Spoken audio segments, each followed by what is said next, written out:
A você que nos assiste, queremos expressar a nossa alegria por mais este novo reencontro. Hoje nós temos a satisfação de receber aqui o Dr. Edson Gomes Tristão, que participará do nosso quadro Entrevistas. Na sequência, o Espiritismo responde. Dizem que antes de reencarnar, muitas vezes escolhemos sofrer de alguns tipos de doenças. Não seria mais útil e lógico pedir saúde para, por exemplo, trabalhar melhor? E nós temos ainda a nossa frase da semana. A partir de agora, mais um Diálogo Espírita.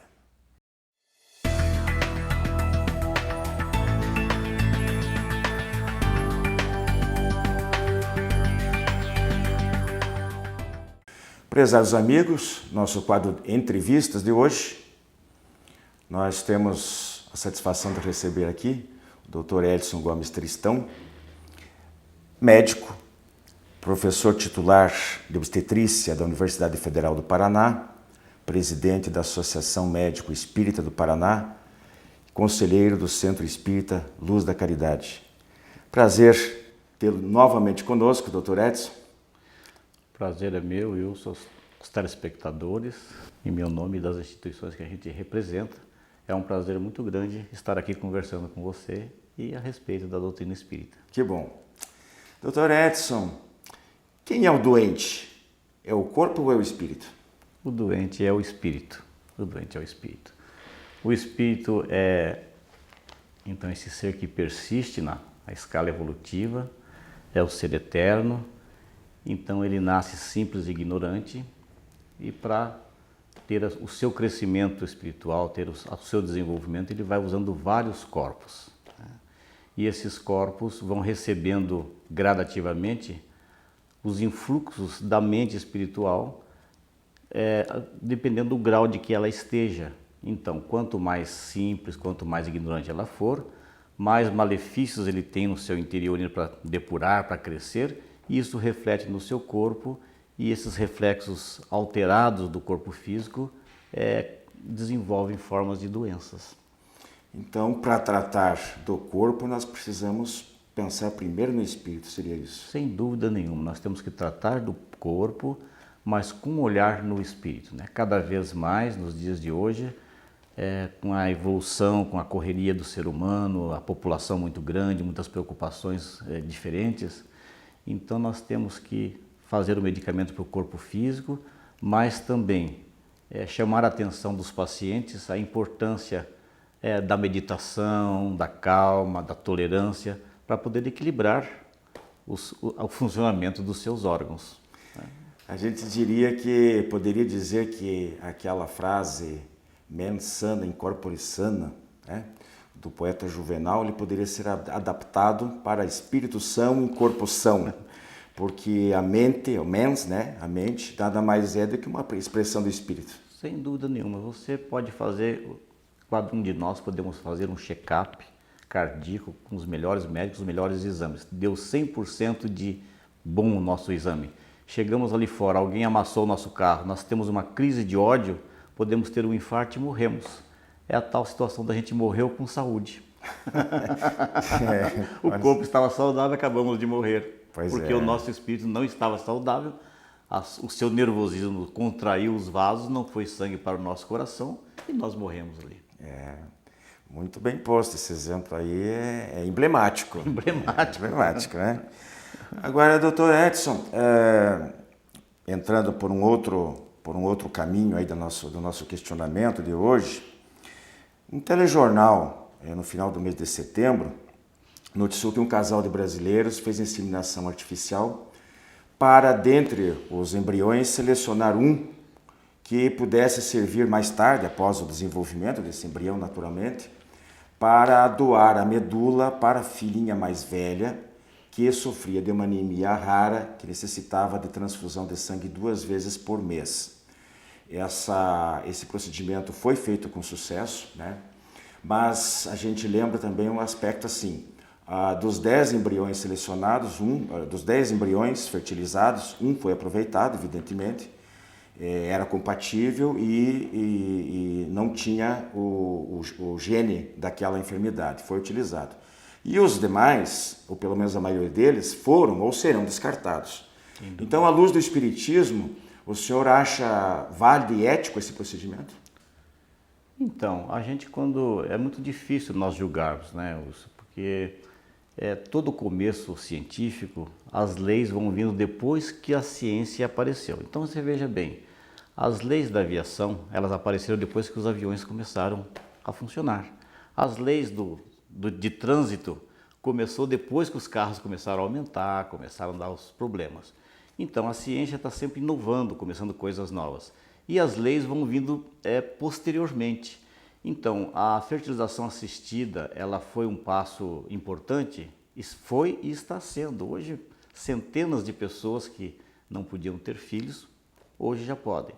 Centenas de pessoas com doenças graves, que geneticamente não poderiam ter filhos, pode selecionar o seu embrião.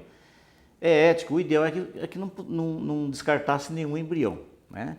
Já que o médico não faz isso para descartar depois, né? Eles fazem para você não precisar ficar colhendo óvulos da mulher todo mês, é um procedimento perigoso também. Sim. Então se procura colher mais ovos. A legislação hoje já diminuiu esse número de óvulos para 4 óvulos, né? Porque antigamente podia colher 10, uma série de óvulos que ficavam então congelados a menos 60 graus e poderiam ser utilizados até 10, 12, tem embriões usados depois de 12 a 15 anos e que vai para frente, frutifica a sua vida, né? Uhum. Então isso é um passo importante. Agora, o que fazer com esses embriões que não são usados? Depois de um período, depois de 5 anos, se não me falha a memória, as leis já permitem que você descarte isso, que não é ético de forma nenhuma. Mas, neste momento, há uma evolução neste campo. Então, eu creio que com o passar do tempo, com a melhoria das técnicas, cada vez mais você vai podendo diminuir esse número de embriões, porque não é bom para ninguém, não é bom para a paciente que deixou lá o seu embrião fecundado, não é bom para o médico que nem tem onde ficar guardando tudo isso. Então, e não é bom para ninguém porque essa parte ética ela fere a nossa consciência. E sabe que descartar um ser vivo não é bom para ninguém. Pois é, porque realmente é bem complicado, porque nesse caso aí eles tinham o risco de, quando é para uma simples fertilização, digo simples no sentido de que é para fazer um implante no útero, desenvolvendo, porque a mãe às vezes não consegue engravidar, é uma situação. Mas nesse caso eles não podiam correr o risco de pegar, por exemplo, só um embrião, porque podia ter o gene da mesma enfermidade. Exatamente. E não ia resolver. Exatamente. Aí o casal, embora certamente que eles vão dar para essa segunda criança o mesmo amor da primeira, isso é indiscutível. Talvez até, mas não digo, porque acho que sempre o amor paternal e maternal se distribui por igual, né? Existe uma certa preferenciazinha por uma questão de afinidade, de simpatia espiritual com um filho, uma filha, em especial, mas de modo geral se ama igual a todos. Mas a situação é que haveria realmente um risco de fazer todo esse processo e não poder... e daí ter que ficar, em vez de com uma doente, com 2, né? Exatamente. Ou ter que descartar.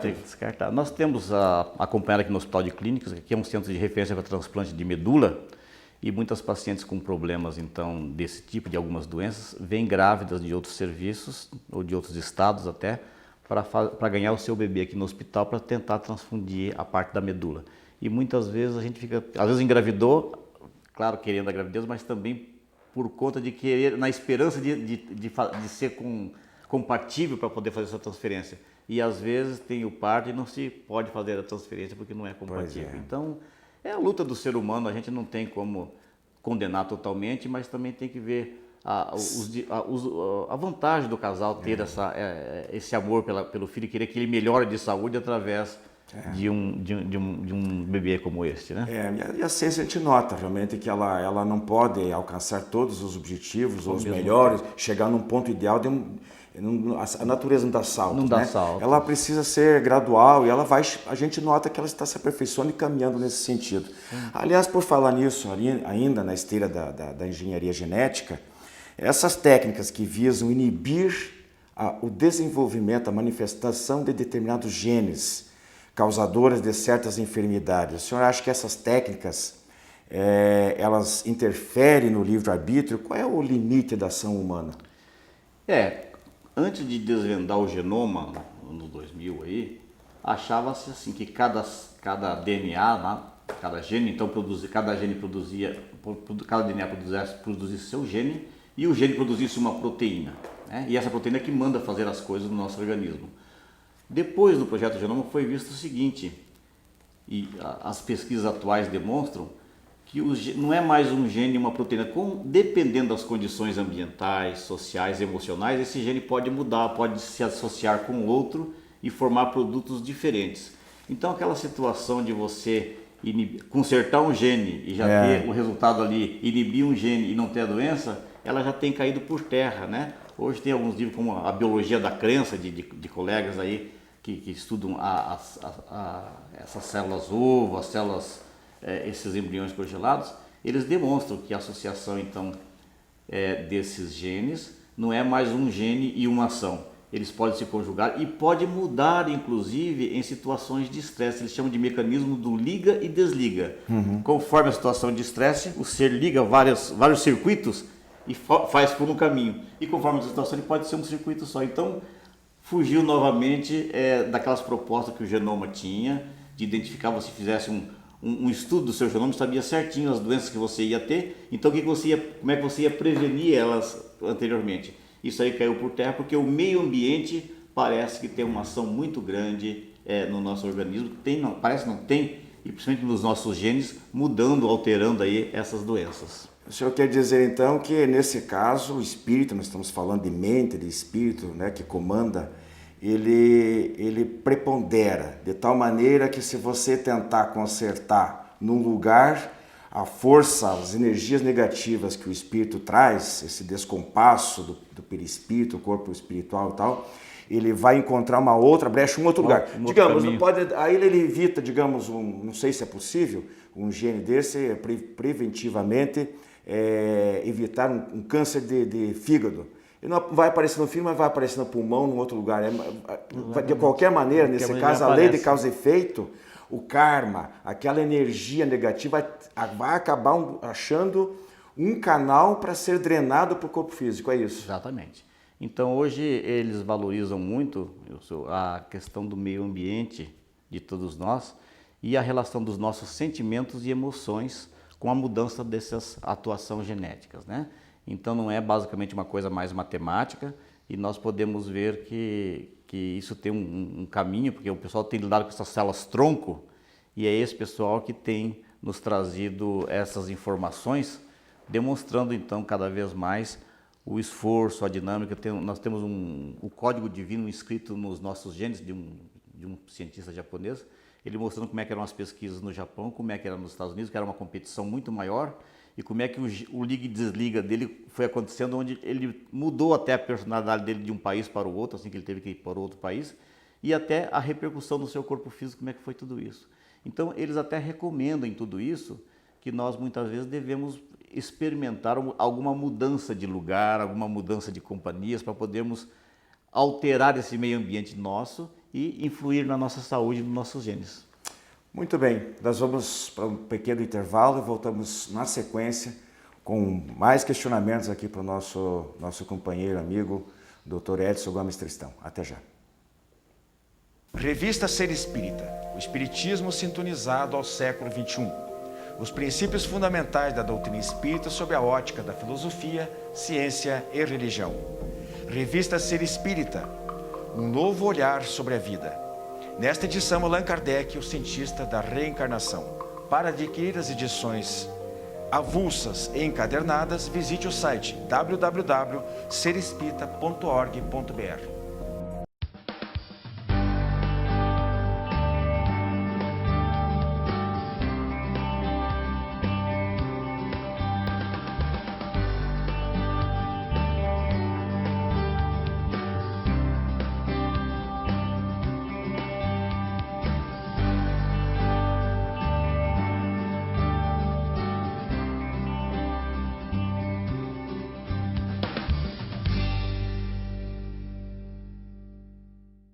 Você que é distribuidor ou administra uma livraria espírita, não pode deixar de conhecer os livros da Editora M de Capivari, São Paulo.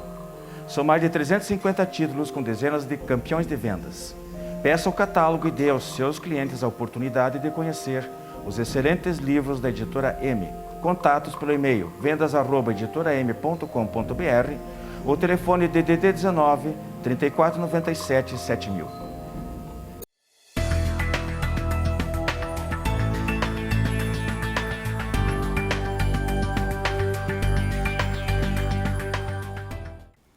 Meus amigos, estamos de volta no nosso Diálogo Espírita com o quadro Entrevistas, recebendo hoje aqui o Dr. Edson Gomes Tristão, que está fazendo algumas colocações importantes para nós aqui sobre medicina e espiritismo. Dr. Edson, com a elástica relatividade moral da sociedade em que vivemos, quais seriam as prováveis causas da homossexualidade? Um assunto palpitante que está muito em voga hoje em dia. Essa é uma pergunta de difícil resposta, porque acho que ninguém tem essa resposta completa, né? A própria doutrina espírita tem várias pessoas que dizem alguma coisa, outra, mas a gente não sabe bem até que ponto que está relacionado essa cultura nossa anterior, que nós temos uma cultura que tem certas normas, e com uma cultura atual hoje, onde nós nos defrontamos com uma liberdade nesta área e nós temos que conviver com ela, né? Então, se você vê os escritores espíritas, nós temos, por exemplo, o professor Jorge Andréa, nesse livro dele, Forças Sexuais da Alma, ele coloca que nós temos núcleos masculinos e femininos e nós, através da evolução, nós temos que evoluir esses núcleos. Aliás, né, a gente tem que ver que o próprio Livro dos Espíritos nos diz que o espírito não tem sexo. Ele tem as duas energias, masculina e feminina, assim como é colocado, mas na realidade ele tem os dois polos dentro dele. Sim. Então o Jorge André ele diz que nesses polos nós temos várias evoluções que vamos desenvolvendo através das vidas. E se você usa as energias, por exemplo, masculinas de forma alterada, exagerada, você pode desequilibrar esses núcleos teus e você então viria na homossexualidade até por estar de uma certa forma desequilibrado no núcleo, nessa parte evolutiva. E na opinião dele na época, nos anos 80, quando ele escreveu esse livro, a abstinência seria uma das formas do indivíduo corrigir isso no seu interior. Isso é muito questionável por outros grupos hoje, né? O Kardec já colocava isso na Revista Espírita de 1866, que ele chamava de causalidade de anomalias aparentes, né? Onde uma das possíveis causas seria então um reflexo mental e emocional de um indivíduo que tivesse tido várias encarnações como homem. Quando ele passasse por uma encarnação feminina, ele traria todo aquele contexto masculino que ele não conseguiria liberar num primeiro momento, né? E aí nós temos Emmanuel também em Sexo e Destino, né? Colocando algumas coisas, alguma situação proporcional e excepcional com o abuso da sexualidade numa encarnação, vindo numa outra, para você reequilibrar esses núcleos, né? Também nós temos ainda alguns pontos da situação quando criança, conforme cria Sim. alguns determinados filhos, algumas situações pelo que passa a criança, que repercutiria nessa sua tendência da homossexualidade. Mas você vê que são coisas, são respostas bastante vagas, e o importante é que nós temos que conviver com nossos irmãos e entender que são nossos irmãos, e se isso é uma dificuldade, nós temos outras tantas quanto as deles e temos que conviver juntos, né? Verdade. E um tolerar o outro. Muito bem. Agora, recentemente, algumas semanas atrás, uma pergunta um pouquinho diferente, as autoridades brasileiras desmantelaram uma quadrilha que atuava nos estados de São Paulo, Espírito Santo, principalmente no Rio de Janeiro. Então envolvia médicos, advogados, policiais que cometiam, a quadrilha toda envolvida, para cometer abortos clandestinos, pelos quais se cobrava até R$ 7.500. Uma única mulher, uma médica que foi presa, admitiu que chegou a fazer 6.000 desses abortos, recebendo aí 50 por dia, né? 50 abortos por dia. Um médico de 88 anos fazia esse procedimento há mais de meio século. E ele falou que recebeu, no determinado mês, 300 mil reais, que pagava a propina para os policiais de 20 mil e que tinha uma conta na Suíça de 5 milhões. E essas cirurgias eram feitas, às vezes, até em casa, sem condições de higiene, com meninas de até 13 anos e a interrupção da gravidez era realizada praticamente em qualquer época da gestação, 7 meses e talvez até o final. Então, a pergunta que eu faço é o seguinte, doutor Edson, será que isso não serviria como argumento para aqueles que pretendem a descriminalização do aborto no Brasil? Sem dúvida nenhuma, né? Esse é a maior arma de todas. Se você, como saúde pública, tudo, se você olhar no papel simplesmente, é muito mais saudável e menos oneroso de gastos e também para a saúde das pessoas você legalizar o aborto, né? Do que você deixar que ele seja feito nessas clínicas então que não são. Mas isso é contra o que o espiritismo defende. Como é que resolve isso aí? A gente acha assim que legalizar o aborto por esse motivo é assim, se todo mundo faz, se todo mundo é corrupto, eu também vou legalizar a corrupção ou legalizar o roubo. Eu acho que não é por aí. Não é matando um bebê que você vai resolver. Um erro não justifica o outro. Eu acho que, como a doutrina espírita coloca, e outras religiões também chegam junto com a religião católica, nós temos que educar as pessoas a ter relação sexual com responsabilidade. E não sair, às vezes, com qualquer pessoa. É tão fácil hoje, né? Depois que tem a relação sexual, que vai pensar nas coisas. Então, é tão fácil. São fáceis.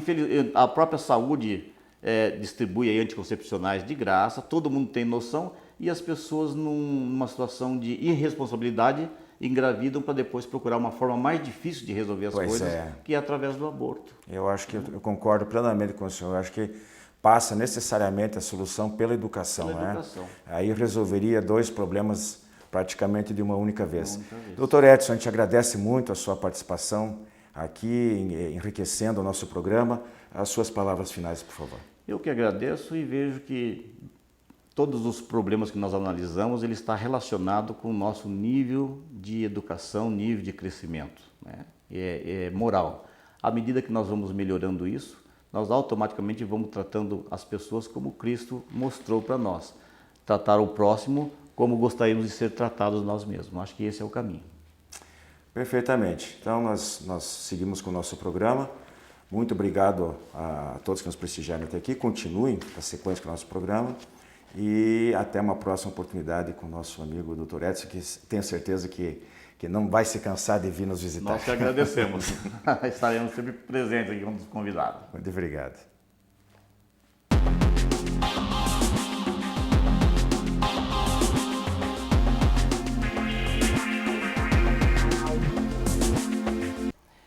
No Espiritismo Responde de hoje, nos enviaram a seguinte questão. Dizem que, às vezes, nós escolhemos as doenças, as limitações que nós vamos enfrentar durante a vida física. Assim, uma pessoa que nasce já sem a perna ou com os braços defeituosos, ela teria escolhido isso antes de nascer. A pessoa que nos enviou a pergunta argumenta que isso não parece muito lógico, que seria muito mais lógico nós escolhermos termos saúde plena para podermos trabalhar, para podermos servir, para podermos aprender com mais liberdade em nossa existência. Realmente, isso parece mais lógico. Entretanto, o que nós vemos quando observamos o mundo à nossa volta? As pessoas que têm agilidade nas pernas, facilidades orgânicas, usam invariavelmente esses recursos para o bem? Nem sempre, não é verdade? É por isso que muitas vezes, quando nós desempenhamos as nossas atividades, fazemos as nossas escolhas, direcionamos os nossos gestos, os nossos atos durante a vida, nós automaticamente gravamos em nosso corpo espiritual as consequências dessas escolhas feitas, dos hábitos cultivados. A pessoa que usa para o mal determinados dons que recebeu, ela vai aos poucos tornando defeituosa a sua matriz perispiritual, automaticamente, pelas leis naturais. Quando ela desencarna, ela mostra em si esses registros limitados, defeituosos, esses registros negativos das más escolhas feitas, assim como também conservamos os registros positivos de todo o bem que nós tentarmos desenvolver. Quando nós reencarnamos, essa nossa matriz, esse nosso corpo perispiritual vai modelar o corpo físico. Num processo natural, muitas vezes aquela desarmonia que nós trazemos marcada em nós pelas nossas escolhas anteriores não tem condições de modelar um corpo perfeito. E a pessoa, por exemplo, que usou para o mal a sua inteligência, renasce com deficiência mental. Um dos casos possíveis, com uma deficiência física na área que desarranjou. Essa deficiência vai ensejar uma luta contínua em busca de maior conforto orgânico, num processo de cura, da tentativa de melhora, não só da própria pessoa, mas dos familiares envolvidos no processo. E aos poucos nós, pelo nosso corpo limitado naquilo que desarranjamos voluntariamente, aprendemos a valorizar a harmonia e a saúde e construímos para nós mesmos, enfrentando a limitação e a doença, nosso corpo imperecível perfeito, que vai refletir o nosso equilíbrio espiritual nos planos de outras existências para o futuro. A própria doença, assim, é o ensejo do reequilíbrio. Entretanto, nós não precisamos e não devemos nos conformar com ela, porque a qualquer tempo nós estamos iniciando o nosso futuro. Podemos modificar as causas anteriores, nos esforçando agora para melhorar a nossa vida. Não só na busca do tratamento melhor, da terapia mais adequada, do reequilíbrio orgânico, mas lembrando que as causas dos nossos desequilíbrios físicos frequentemente estão em nossas escolhas erradas, em nosso desarranjo das energias positivas da vida que nos foram concedidas. Se nós direcionarmos para o bem todas as nossas possibilidades, automaticamente vamos estar equilibrando o nosso organismo. E a própria doença que nos atinge hoje deixa de ter causa, ela deixa de ser eficaz, não é mais necessária para que nos equilibremos. É assim que temos que buscar a saúde e valorizá-la, mas que a própria limitação, que a própria doença são muitas vezes o instrumento eficaz da busca desse equilíbrio. Se nós entendermos esse processo e tomarmos as rédeas da nossa vida em nossas mãos, procurando ocupar o nosso tempo, apesar das nossas limitações orgânicas, em servir ao bem, nós superaremos as limitações do corpo desde já e tornaremos desnecessária a dor que nos atinge, porque voluntariamente, pelo trabalho, nós vamos estar edificando em nós mesmos um corpo imperecível perfeito, ou tão elevado quanto possível, e o nosso próprio equilíbrio, na busca de uma vida melhor. Fique conosco, nos envie as suas questões, estamos aguardando e, na medida do possível, tentaremos esclarecer naquilo que estiver ao nosso alcance. Muita paz. Revista Ser Espírita, o Espiritismo sintonizado ao século XXI. Os princípios fundamentais da doutrina espírita sob a ótica da filosofia, ciência e religião. Revista Ser Espírita, um novo olhar sobre a vida. Nesta edição, Allan Kardec, o cientista da reencarnação. Para adquirir as edições avulsas e encadernadas, visite o site www.serespirita.org.br.